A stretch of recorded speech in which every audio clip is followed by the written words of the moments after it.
Charles Ponzi 1882 में Italy में पैदा हुआ था। उनके डैड पोस्टमैन थे और जरूरत का सारा सामान उनके पास था। लेकिन पॉन्जी को ये नॉर्मल मिडिल क्लास लाइफ पसंद नहीं थी। उसे हमेशा अपनी फैमिली पर गुस्सा आता था कि उनके पास पैसे क्यों नहीं है, क्योंकि उसके दादा वगैरह सब अमीर बिजनेसमैन थे। पॉन्जी के पास जितने भी इनहेरिटेंस के पैसे थे वो पढ़ाई में 1 रुपया भी खर्च नहीं करता था, बल्कि अपने दोस्तों को शो ऑफ करने के लिए महंगी महंगी चीजों में खर्च कर देता था, ताकि वो अपने अमीर दोस्तों को ये दिखा सके कि वो भी उनकी तरह अमीर है। जब उसके पास सारे पैसे खत्म हो गए तो उसके एक रिलेटिव ने उसकी मदद के लिए कहा कि मैं तुझे एक क्लर्क की जॉब दिलवा सकता हूँ। तो इस पर चार्ल्स पॉन्जी को लगा कि ये क्या कह रहे हैं, मैं और एक क्लर्क की जॉब करूंगा। हाँ, उसे लगा यहाँ इटली में उसका कुछ नहीं होने वाला, इसलिए वो गुस्से में अमेरिका चला गया। अमेरिका पहुंचकर उसे पता चला कि उसके सपने इतनी जल्दी पूरे नहीं होने वाले, और अगर उसे खाली पेट वहां पर नहीं सोना है तो उसे नॉर्मल लोगों की तरह एक नॉर्मल जॉब करनी पड़े।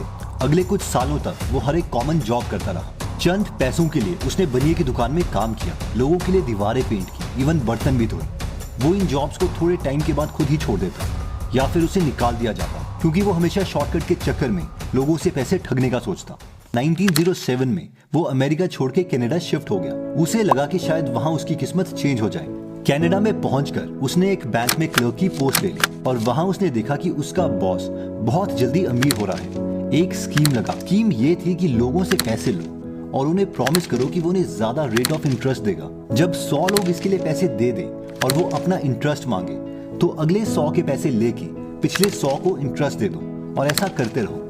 ऑब्वियसली लोगों को स्कैम का पता चल गया और पॉन्जी के बॉस को पुलिस पकड़ कर ले गई। इसके बाद पॉन्जी को लगा कि अमीर बनने का यही शॉर्टकट है और उसने एक के बाद एक स्कैम करना स्टार्ट कर दिया। शुरू में उसने इसी बैंक से एक चेक उठाया और अपने बॉस के झूठे साइन करके उसके ऊपर $423.68 का अमाउंट लिख दिया। उसे लगा कि अमाउंट असली लगेगा कि जैसे ओनर ने लिखा हो और बैंक वाले को पता नहीं चलेगा और उसे कैश मिल जाएगा। लेकिन जब इस चेक को उसने कैश करवाया तो बैंक वालों को पता चल गया कि इसमें साइन असली नहीं है और उसे 3 सालों के लिए जेल हो गई। 3 साल तक जब पॉन्जी जेल में रहा तो सुधरने के बजाय जेल में वो अपना नया स्कैम सोचने लगे। जेल से छूटने के बाद पॉन्जी ने 5 इटालियन लोगों के साथ डील ये थी कि इन लोगों के पास पासपोर्ट और वीजा नहीं था, और उसके बावजूद पॉन्जी उन्हें अमेरिका लेके जाएगा, जिसके बदले में वो लोग पॉन्जी को पैसे देंगे। लेकिन अमेरिकन पुलिस ने उसे दोबारा पकड़ लिया। उसे लगा अगर कोर्ट में वो अपना गुनाह एक्सेप्ट कर लेगा तो जज उसे माफ कर देगा, लेकिन जज ने उसे 2 साल की सजा सुना दी। इस कोर्ट डिसीजन को सुन के पॉन्जी का दिल बैठ गया। दोबारा जब पॉन्जी जेल से छूटा तो उसने वही क्लर्क की जॉब कर ली जो कुछ साल पहले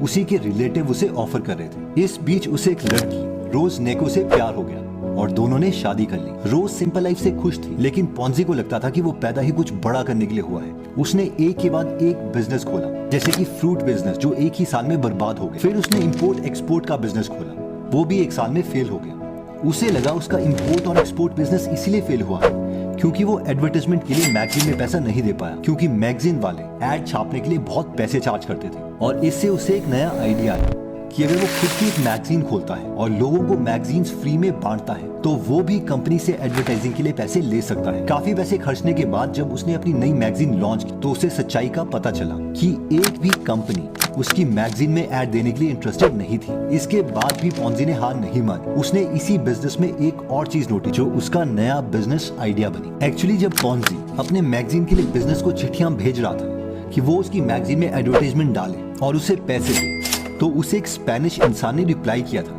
जिसने उसे कहा था कि उसकी मैगजीन में एडवर्टाइज करने से पहले वो उसकी मैगजीन देखना चाहता है। अब हुआ ये कि उस बिजनेसमैन ने चिट्ठी एक IRC यानी इंटरनेशनल रिप्लाई कूपन में लिखी हुई थी। हमें से जिन लोगों को नहीं पता तो IRC एक स्पेशल टाइप की चिट्ठी है जिसमें जो इंसान IRC के ऊपर कुछ लिख के भेजता है वो अपनी पोस्टेज स्टैम्प के साथ दूसरे इंसान की स्टैम्प के पैसे भी भर देता है, ताकि जब दूसरा इंसान उसे रिप्लाई करे तो उसे अपनी चिट्ठी के पैसे ना भरने पड़े। IRC के कॉन्सेप्ट को समझकर पॉन्जी को लगा ये तो ऑसम आइडिया है।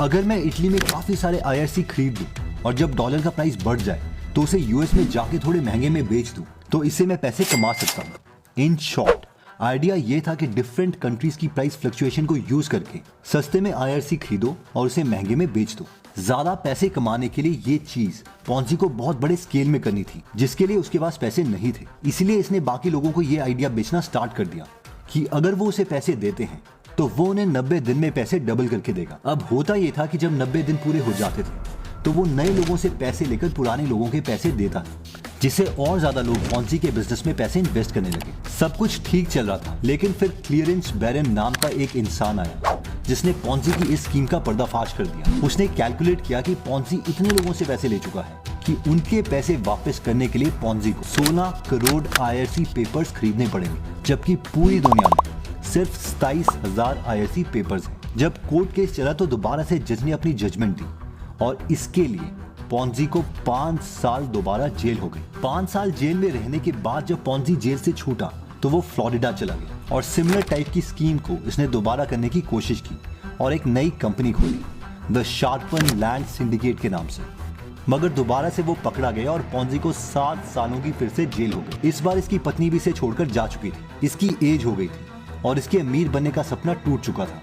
बाकी की बची हुई सारी लाइफ पॉन्जी ने गरीबी में ही बताई। पॉन्जी की इन सब स्कीम्स की वजह से ही इस टाइप की फ्रॉड स्कीम को हम आज पॉन्जी स्कीम के नाम से जानते हैं। विलियम मैकमास्टर, जो कि पॉन्जी का ही पब्लिसिस्ट था, उसने पॉन्जी के बारे में कहा कि इसको कोई भी नॉलेज नहीं है, ये बस टेबल पर पैर रखकर महंगे सिगार पीता है और अमीर बनने के सपने देखता है। नेक्स्ट लाइफ लेसन आता है chase relationship and not money. 1814 में फ्रैंकफर्ट में एक लड़का पैदा हुआ जिसका नाम था हेनरी नेस्ले। इनकी फैमिली का पुश्तैनी बिजनेस था कांच को काटना और उन्हें फिक्स करना, और यही स्किल इसने अपने फैमिली से सीखी थी। हेनरी जब बड़ा हुआ तो उसे केमिस्ट्री में इंटरेस्ट आ गया। उसने डिसाइड किया कि वो अपनी फैमिली स्किल के अलावा फार्मेसी के बारे में भी सीखेगा। जब ये बात इनके डैड को पसंद नहीं आई तो हेनरी ने जिद की और वो जर्मनी से स्विट्जरलैंड शिफ्ट हो गए। फार्मेसी सीखने के बाद हेनरी ने बहुत सारे बिजनेसेस ट्राई किए, जैसे कि फर्टिलाइजर, विनेगर, रम एक्सेट्रा, लेकिन कोई भी इनका आइडिया सक्सेसफुल नहीं हुआ। लेकिन जब हेनरी 50 की एज में पहुंचे तो इनको एक मास्टर आइडिया आया। हुआ ये कि हेनरी अखबार पढ़ रहे थे और वहां पर इन्होंने ये देखा कि छोटे न्यूबॉर्न बच्चों की बहुत डेथ हो रही है। रिसर्च करने के बाद इन्हें पता चला कि ज्यादा डेथ्स इसीलिए हो रही हैं कि काफी विमेन कुछ प्रॉब्लम्स के कारण अपने बच्चे को ब्रेस्ट फीड नहीं कर पा रही। हेनरी को लगा कि इसमें एक बहुत बड़ी अपॉर्चुनिटी है कि अगर इन बच्चों के लिए आर्टिफिशियल मिल्क बनाया जाए तो बहुत बच्चों की जान बचाई जा सकती है। हेनरी की वाइफ ने भी हेनरी को बहुत मोटिवेट किया आर्टिफिशियल मिल्क बनाने के लिए, क्योंकि वो खुद बच्चों को जन्म नहीं दे पा रही थी। हेनरी ने बहुत एक्सपेरिमेंट किए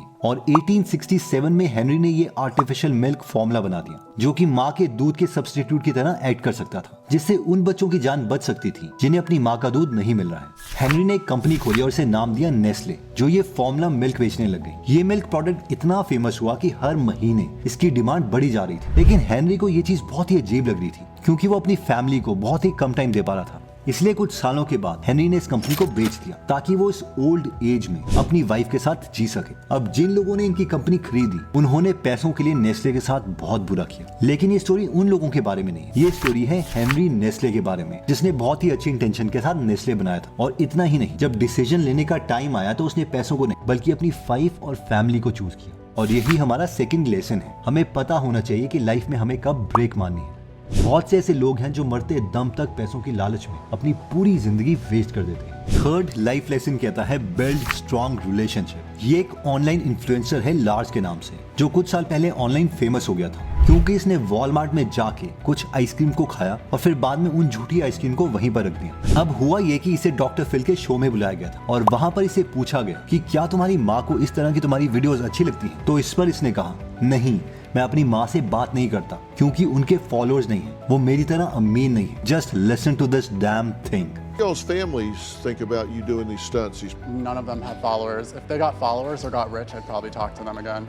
अब हम कहेंगे कि ये इडियट है, जो कि ये है ही, लेकिन हम ये भी कहेंगे कि हम तो कभी ऐसा ना करें। ऑब्वियसली इतने एक्सट्रीम में हम कुछ नहीं करेंगे, लेकिन कभी ना कभी हमने औरों की परवाह करके अपने परिवार वालों को जरूर कुछ ना कुछ कहा होगा। इससे पहले कि हम कोई कंक्लूजन निकाले, इसे सुनिए। 1940s में एक स्टडी स्टार्ट हुई थी और इस स्टडी के लास्ट डायरेक्टर थे जॉर्ज विलेंड। इस स्टडी में इन सब लोगों ने स्टूडेंट्स का डेटा कलेक्ट करना स्टार्ट किया, उनकी फाइनेंशियल सिचुएशन, उनकी फैमिली की सिचुएशन, वो किस जगह रहते हैं, वो किन किन जगह पर काम करते हैं, क्या उनके आसपास के रिलेशनशिप में किसी की डेथ हुई है या नहीं, क्या उन्हें प्रमोशंस मिली है या नहीं, क्या उन्होंने नया घर खरीदा है या नहीं। I mean, हर चीज जो हम इमेजिन कर सकते हैं इन्होंने ट्रैक करी। और ये डेटा 1 या 2 साल तक ट्रैक नहीं हुआ बल्कि 80 सालों तक ट्रैक किया गया। और जब ये डेटा कलेक्ट किया जा रहा था तो रिसर्चर्स लोगों से साइकोलॉजिकल क्वेश्चन भी पूछते कि तुम लोग कितने खुश हो, तुम अपनी लाइफ से कितने सेटिस्फाइड हो, तुम्हारा मूड कैसा है, एक्सेट्रा। और जब 2004 में इतने ह्यूज डेटा को कंपाइल किया गया तो जॉर्ज विलेंड ने कहा कि इस सारे डेटा को कंबाइन करके अगर मुझे एक शब्द में जवाब देना तो वो है लव।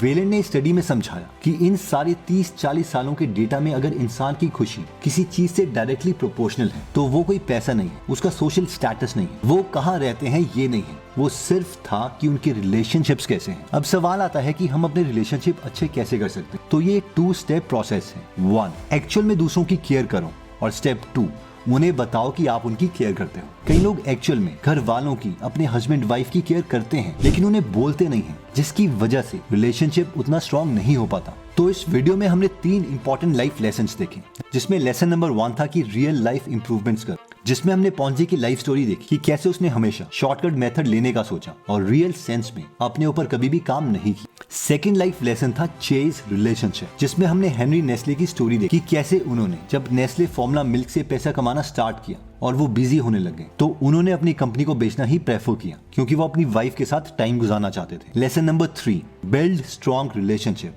यानी ये फेक डिजिटल दुनिया, फॉलोअर्स, लाइक के चक्कर में अपने रियल रिलेशनशिप को ना भूलो, जैसे लास्ट भूल गया। इस पॉइंट में हमने ये भी देखा था कि अच्छे रिलेशनशिप बनाने के लिए हमें उनकी केयर तो करनी ही है, लेकिन इसके साथ साथ हमें उन्हें बताना भी है कि हम उनकी केयर करते हैं। दोस्तों, ये कुछ वीडियो रिकमेंडेशंस है जो मुझे लगता है कि आपको पसंद आएंगी। जय हिंद।